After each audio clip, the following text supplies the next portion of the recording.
Εγώ θα πω... Εντάξει,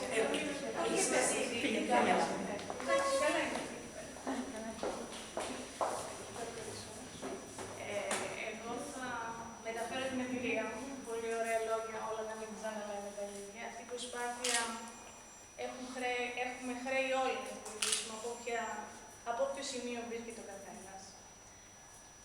Νομίζω ότι όλη η Ελλάδα έχει παράδοση και ήθη και έθιμα και για την κριτική που εγώ θα μεταφέρω. Είναι πολύ δύσκολο να ζει μια νέα γυναίκα σε ένα ορεινό χωριό της Κρήτης όπως είμαι εγώ.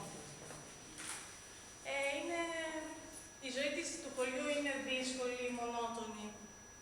Έχει πολλά προβλήματα και νομίζω ότι ο εργαλείος είναι μια διέξοδο. Είναι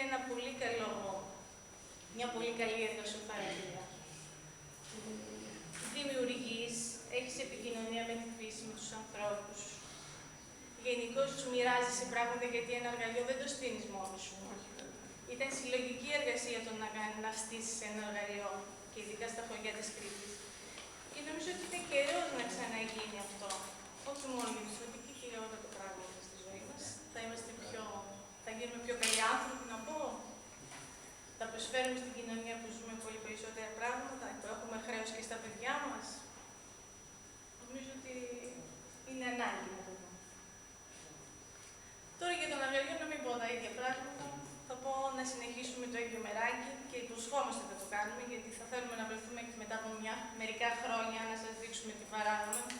Μέχρι τώρα βρήκαμε μια παράδοση που την έχουν φτιάξει κάποιες γυναίκες που δεν ήταν διάσημες, επώνυμες.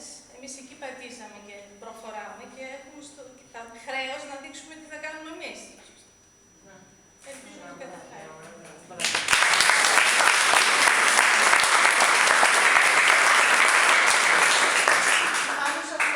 Αυτό που φοράει το έχει φτιάξει η ίδια και είναι δαντέλα μελώνας. Και στην Ελλάδα και στο εξωτερικό. Άλλος χώρος πλέον που είναι ένας ανοιχτός αργαλιός και το κομπανέλι. Απλά το έχει φτιάξει εκεί, τώρα το είπε. Είναι πολλά πράγματα κάτω στην Και τον Αχτυλίδη έχει φτιάξει ήδη. Οι κομμουνιστές δεν πρέπει να μιλάνε για τον εαυτό τους, αυτό είναι το θέμα.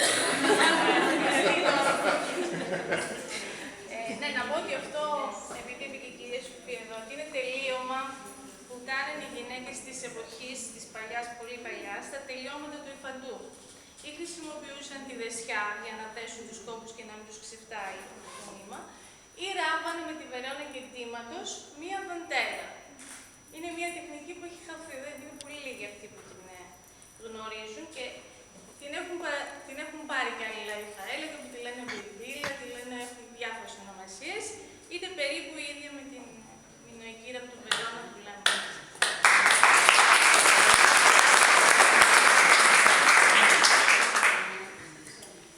Θα πω κάτι τελευταίο και θα σας ευχαριστήσω πολύ μέσα από την καρδιά μου, ότι όποτε πάω στις Ιφάνιες όλες, από την Γραμβούσα ως τη Ζάκρο, δεν σηκώνω μάτια να τις δω, γιατί έχουν μαγειρέψει.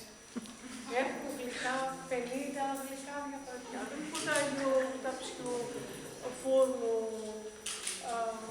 χιλιάδες γλυκά. Έχουν. Είναι εύχερες. Να τους πεις να τις κρατήσεις όσες ώρες θέλεις, να σου μιλάνε όσα χρόνια θέλεις. Έχουν άντρες, έχουν παιδιά, έχουν εγγόνια δυσέγγωνα. Πηγαίνουν σε γάμους, πάνε σε βαφτίσεις, πάνε παντού. Και έχουν και απίστευτο χρόνο.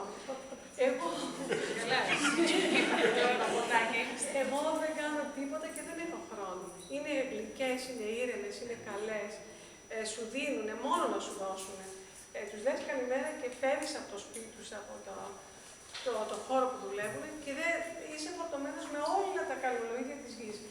Δεν νομίζω οι γυναίκες, τουλάχιστον εγώ, να μπορώ να σταθώ στο ύψος αυτών των γυναικών. Είναι πραγματικά πολύ ψηλά όλες τους. Εγώ τις σέβομαι, υποκλίνομαι και ευχαριστώ που υπάρχετε και μας δείχνετε τον δρόμο. Έτσι.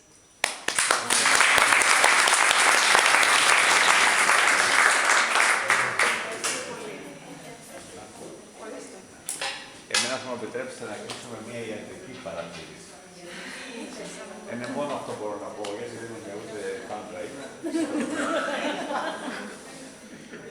Λοιπόν, ο αργαλιός είναι μια εξαιρετική γυμναστική του σώματος και του νου. Και επειδή οι γυναίκες στον αστικό κόσμο σήμερα, γιατί γι' αυτό μίλησα προχθές, και επειδή μετά από 50 χρόνια θα διπλασιαστεί η αστική διάσταση της ανθρωπότητας, έχουν σοβαρά προβλήματα, από ό,τι καταλαβαίνετε, εγκλισμού μέσα στο χώρο μιας πόλης, μέσα στο πώς κινούνται, το πώς ζουν, δεν έχουν διεξόδου. Πέραν από τη γωνία μπορεί να είναι καφέ γρήγορα και να κάθονται κάποιες ώρες να κάνουν chatting και να συζητήσουν, αλλά δεν έχουν μια έσωστροφή, να το πω έτσι. Ο εργαλειός λοιπόν είναι ό,τι καλύτερο μπορεί να προκύψει για έναν άνθρωπο που ζει μέσα σε μια πόλη. Μπορεί να έχει χώρο να το στήσει σπίτι του, αλλά σίγουρα θα βοηθήσει πάρα πολύ. Καταρχάς, μόνο η άσκηση χεριών, ποντιών συγχρόνως με τους κοιλιακούς είναι μια άσκηση που πάει κανείς την πληρώνει και κάνει μέσα στο γυμναστήριο. Έτσι, οι γυναίκες του εργαλείου ήταν εξαιρετικές όπως σωματικούς διάπλαση. Όταν η ασπασία που με βλέπει, ξέρει πολύ καλά τι εννοώ ως προς την διάπλαση του σώματος. Αλλά πλέον τις βοηθούν και ψυχολογικά. Διότι εκεί κανείς αλλάζει η ταυτότητα της γυναίκας, αλλάζει η φιλοσοφία της. Μπαίνει σε ένα άλλο χώρο που δημιουργεί και ξανά κάνει τον εαυτό της. Είναι κάτι πολύ σημαντικό. Και το προτείνει και η μοντέρνα επιστήμη σήμερα. Σήμερα συζητάμε και από ό,τι ξέρουμε όλα τα τελευταία συγγράμματα και δημοσιεύσεις τουλάχιστον στο δυτικό κόσμο, έτσι και στην Αμερική και παντού, των ψυχιατρών, μιλάνε ότι οι γυναίκες, ιδιαίτερα που έχουν προβλήματα και μετά από μια ορισμένη ηλικία, ο καλός τρόπος είναι μια εργασιοθεραπεία του τύπου μπλέκο, μαντάρο, κεντό, δεν ξέρω εγώ, με τον αγκαλιό κάνει και γυμναστική δουλειά. Ευχαριστώ.